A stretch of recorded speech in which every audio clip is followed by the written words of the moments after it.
What's going on, guys? Apache here, bringing you yet another YouTube video, but today I'm telling you guys about every single gun in Infinite Warfare and all of their descriptions. If there's a point in the video that you guys want to skip forward to, let's say you're only an SMG player or you're only a sniper, then I left the times on screen that you guys can skip ahead to.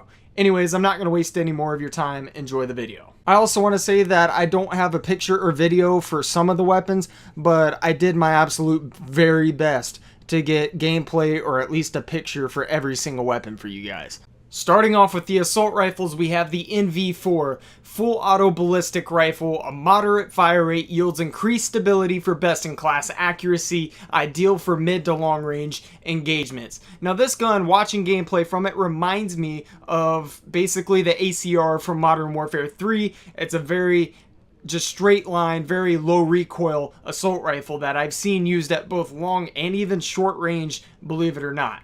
So next we have the R3K, which is a 3-round burst energy rifle. Each burst applies extreme stopping power at precise intervals. Now this gun really looks like a reskinned M8. If you plan on running a AR this upcoming year and you're looking for a burst rifle, this will definitely be your go-to. Next we have the KBAR 32, which is a full auto ballistic rifle. Channels a fast fire rate through a lightweight mold for increased hipfire control and mobility. Now what we can take away from that is that this gun is basically one of the most mobile ARs in the game, probably outside of the Type 2. It has an extremely fast fire rate, but still the accuracy and recoil is really controllable, and if you're more of an aggressive AR, this is probably a really good choice. Now this next gun is probably one of the most unique out of the assault rifle class. It is the Type 2. It is a full auto energy rifle. Hold triangle or Y, depending on your console, to split the rifle into an akimbo style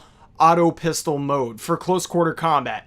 Features the highest fire rate in the class. Now this gun is really different. It's an AR that has a really fast firing rate, but if you hold triangle or Y, depending on your console, like I said, you can split the gun in half and it becomes akimbo pistols full auto. That's crazy. 100% crazy. Now last but not least for the assault rifles, we have the Volk, which is a full auto energy rifle. It deploys a best-in-class stopping power at a low but dependable fire rate. Now this is almost like the KN-44 or the AK-47, or it's just like any AK out of any single Call of Duty. They always have a different version and call it something different, but this is kind of the AK-47 for Infinite Warfare. Now moving on to the SMGs, we have the ERAD, which is a full auto energy firearm. A widespread dispersion muzzle dampens recoil, providing highest accuracy in class. So this is basically going to be the most accurate SMG in the game according to the stats. Now we all know that the stats aren't always true, but that's what we know as of yet. Next up for the SMGs, we have the FHR-40, which is supposedly supposed to be a really good SMG. I've even heard that it was compared to the Vesper when Black Ops 3 first came out. It's a full auto ballistic firearm, offsets modest range with an extreme fire rate thanks to a unique magnetic bolt carrier. This gun is supposed to be extremely good, and if you're going to play the beta when it first comes out or whatever, then this is one of the guns to look at for sure. Now next we have the Karma 45. It's about time that they turn somebody from Optic Gaming into an actual gun. It's a full auto ballistic firearm. Built-in dual magazine provides faster reloads and increased ammo capacity. Now I heard that this gun it was basically compared to the Vector, if you guys remember using that gun from previous Call of Duties. And we're not stopping there because we have a straight up freak coming up next. It's the RPR Evo. It's a full auto ballistic firearm. No surprise there. Hold triangle or Y to toggle assault rifle mode. We've seen that in Call of Duty Ghost, actually. And it also has an integrated hybrid sight, enhances longer range engagements. Now this gun is almost like an AR/SMG. If you find yourself sometimes being a slower SMG player, you can always switch over to assault rifle mode and use this hybrid sight to basically be an assault rifle player at any given time. Now that is pretty damn ridiculous. Now lastly, for the SMGs, we have the HBR. It is a fully auto ballistic firearm, uses heavy terrestrial ammo for best-in-class stopping power. Where it fails at certain things like its fire rate or how far this gun can shoot without recoiling ridiculously, it picks up for that because it does a lot of damage. And I've actually heard, or I've heard it compared to the UMP-45, apparently, not sure. The only thing I will add is that I'm a little disappointed that none of these SMGs are semi-auto. Like, remember the Pharaoh, Black Ops 3, like that wasn't that bad of a gun. If you put rapid fire on it, it was decent, but they didn't put any semi-auto SMGs in this game, so that's a little bit disappointing. Next up, we have the LMGs. Now, surprisingly, all 3 LMGs in the game are all energy weapons. First being the RAW, the RAW, that's an acronym. It's fully auto, and it offers a dependable fire rate and high-capacity power cell for sustained output. Now, I'm not sure if this is a gun that you have to reload because it's energy or whatever. I know some energy guns in this game you have to reload, but in terms of this one, I think, I'm not 100% sure because I haven't seen gameplay from this gun, but I think you don't have to reload this gun and it just overheats. Not 100% sure, I just couldn't leave this gun off the list. Secondly, for the LMGs, we have the Mauler, which is also fully auto. A reinforced dispersion muzzle applies ultra rapid fire into a tight hip spread. This gun kind of reminds me of the Dingo. It just has kind of a circular recoil to it. That's the best way I can actually put it. It kind of reminded me of how the VMP shoots. You know, sometimes it doesn't really recoil up and down. It can recoil to the side or anything like that. Now lastly, for the LMGs, we do have the Titan, which is probably, it just sucks. Don't use it. It's not worth your time. It's one of those guns after Infinite Warfare comes out and it's been out for a few months and you see somebody using this gun, you're going to wonder if they've ever even actually played Infinite Warfare. It's one of those guns that you're just like, what the fuck are you doing?